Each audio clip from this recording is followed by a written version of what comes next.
le Président, je vous remercie de nous avoir invités à être auditionnés devant votre commission. Nous répondrons donc à vos questions et ce sera l'occasion, je pense, de vous exposer notre vision du secteur des télécoms à l'heure actuelle. C'est un secteur qui aujourd'hui est à la croisée des chemins sur bien des aspects. La technologie, on va bientôt avoir des nouvelles normes techniques, la 4G, sur l'aspect concurrence, sur l'aspect aménagement du territoire, qui a été un sujet dont vous avez débattu il y a quelques mois, sur la régulation, sur les tarifs et sur les niveaux de services que l'on doit offrir. Sur tous ces sujets, ou presque, des choix extrêmement structurants ont été faits dans les années récentes par les pouvoirs publics. D'autres restent à faire et je ne doute pas que le rôle du Parlement sera absolument essentiel. C'est sur tout cela et de Bouygues Telecom dont je souhaiterais pouvoir vous parler aujourd'hui, si vous en êtes d'accord. Je ne veux pas vous faire perdre de temps, mais je me permettrai également de rétablir un certain nombre de vérités sur l'entreprise que je dirige. En effet, vous avez rappelé tout à l'heure que nous étions le 4e opérateur à être auditionné. Un certain nombre de déclarations qui ont été faites ici même par le directeur de la stratégie du 4e entrant a proféré un certain nombre d'insinuations, de contre-vérités sur Bouygues Telecom. La polémique ne m'intéresse pas, mais je voudrais néanmoins préciser qu'on ne peut pas tout dire et qu'on ne peut pas laisser les choses comme ça. Et donc, je souhaite pouvoir rétablir un certain nombre de vérités. Bouygues Telecom, c'est une entreprise qui est née il y a plus de 15 ans. Nous avons aujourd'hui chez Bouygues Telecom près de 9 800 collaborateurs. Nous avons toujours eu la volonté de nous appuyer sur de très fortes compétences en matière de réseau, en matière d'infrastructure, et nous avons toujours œuvré pour lancer des services de communication qui soient innovants. C'est notre marque de fabrique et c'est sur cette base que 11,3 millions de clients nous ont fait confiance dans le mobile et qu'en à peine 2 ans, nous avons capté 1,2 million de clients dans le fixe. Je voudrais vous dire assez brièvement les 3 axes prioritaires de notre stratégie d'entreprise, de ce qui fait finalement notre identité. Le premier credo, c'est l'innovation, la vraie innovation.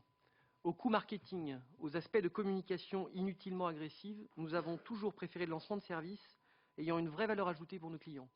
Ce sont nous les premiers qui avons introduit les forfaits en France en 1996, ce sont nous les premiers qui avons introduit la voix illimitée en France en 1999, ce sont nous les premiers qui avons libéré complètement la téléphonie mobile sur les aspects à moins de 25 € en juillet 2011. Nous avons en effet pensé dès le début de l'année dernière que le marché allait se séparer en deux, avec 2 parties extrêmement distinctes. D'un côté, des clients qui veulent pouvoir changer souvent de téléphone, qui veulent pouvoir opter pour des appareils haut de gamme, qui sont donc coûteux, que ce soit l'iPhone 4, l'iPhone 4S, qui veulent du conseil, qui veulent une proximité, qui veulent un réseau de boutiques. Pour ces clients, nous avons conçu des offres packagées avec des téléphones subventionnés.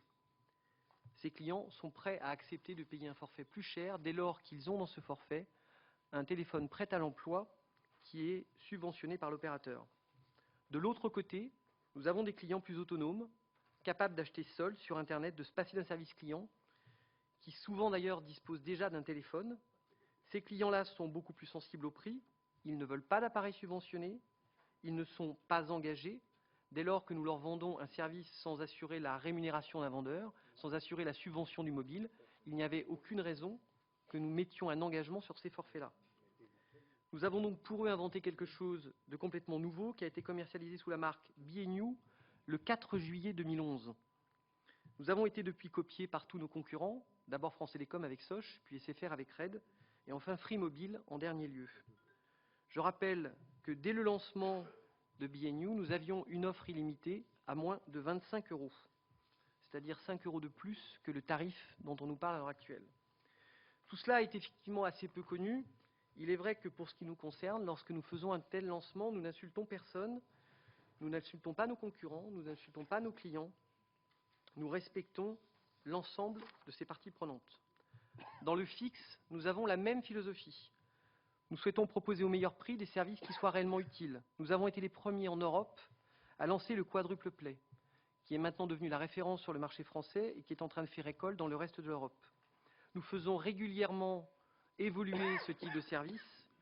Nous avons été les premiers à introduire ce qu'on appelle le cloud gaming. Qu'est-ce que c'est? C'est la possibilité pour les titulaires d'une box de disposer d'une console, la PS3, les Xbox, qui seront directement intégrés pour réduire la facture de nos clients. Et nous aurons, dans quelques semaines, la box la plus puissante du marché qui sera mise à disposition de nos clients. Notre deuxième credo, c'est la prise de notre réseau. Nous sommes persuadés que pour être capable d'offrir une sécurité optimale à nos clients, il nous faut maîtriser nos infrastructures de bout en bout. Du reste, il faut préciser qu'on n'a pas vraiment eu le choix, puisque lors du lancement de Bouygues Telecom, nous n'avons bénéficié d'aucun accord d'itinérance avec l'acteur historique. Notre part de marché dépendait directement de notre capacité de déploiement. C'est pourquoi nous sommes avant tout un investisseur de long terme. Nous ne sommes pas une entreprise de rendement, comme cela a été dit devant vous. En 15 ans, nous avons investi près de 10 milliards d'euros dans le réseau. C'est l'équivalent de 3 porte-avions nucléaires.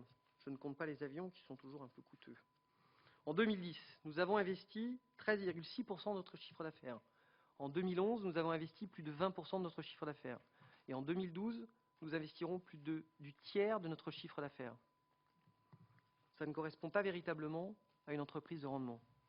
Le perfectionnement continu de notre réseau est d'ailleurs également notre priorité. Bouygues Telecom dispose à l'heure actuelle d'un réseau de 17 000 sites.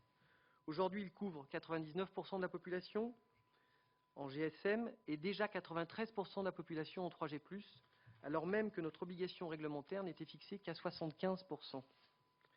Nous voulons faire bénéficier nos clients du meilleur de la technologie et nous lancerons très prochainement le très haut débit mobile, la 4G, dans une grande ville française.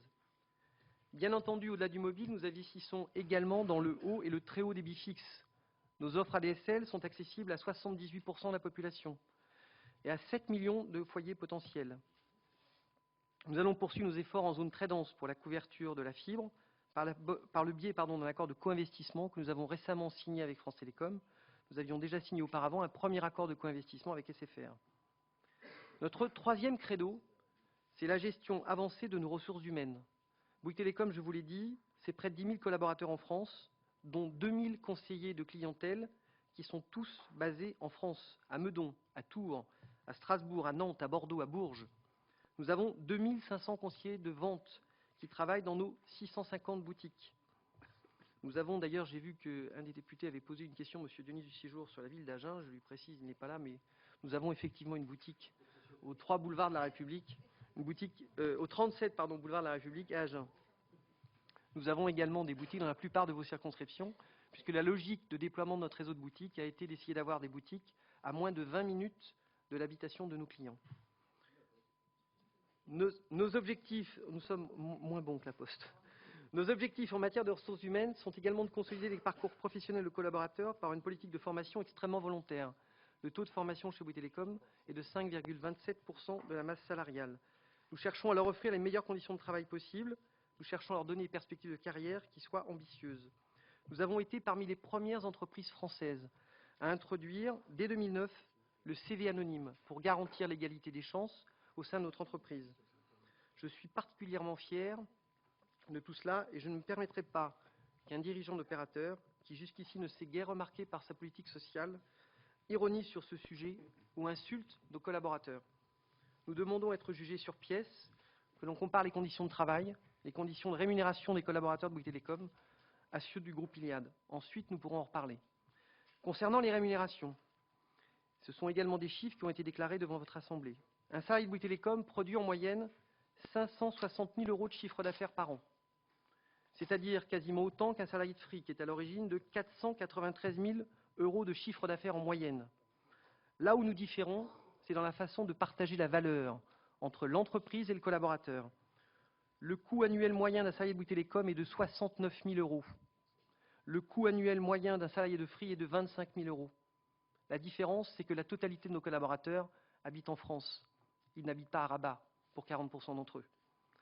J'ajouterai pour finir sur ce sujet que le directeur de la stratégie de Free s'est moqué de vous, mesdames et messieurs, lorsqu'il vous a complaisamment vanté devant vous le fait que Free était une société différente, car 65% de son capital appartenait aux salariés. Je voudrais juste vous rappeler que dans les 65, 62% appartiennent à M. Niel lui-même et que seuls 3% appartiennent à l'ensemble des salariés. À l'inverse, je voudrais vous rappeler que dans le groupe Bouygues, 23,3% du capital du groupe appartient à 60 000 collaborateurs, ce qui place le groupe Bouygues en tête des entreprises du CAC 40 en termes d'actionnariat salarié. Je suis fier aujourd'hui d'être à la tête d'une entreprise de 9 800 salariés qui travaillent quotidiennement à la satisfaction de ses clients. C'est d'ailleurs en leur nom que je voudrais vous dire à quel point j'ai été choqué que l'un de nos concurrents, y compris devant vous, se permette à notre égard des propos d'une agressivité absolument jamais rencontrée précédemment. Ça n'est que vendre du téléphone, ce que nous faisons. Plus profondément, je crois d'ailleurs que la légitimité d'une entreprise ne se décrète pas, elle procède de l'importance de nos investissements, elle procède de notre professionnalisme, elle procède de notre capacité à savoir animer le marché, elle procède de la qualité de la relation qu'elle entretient avec l'ensemble de ses clients. Et je crois que sur ce sujet, nous n'avons pas à rougir en la matière. Voilà, je vous remercie. Merci, Monsieur le Directeur général.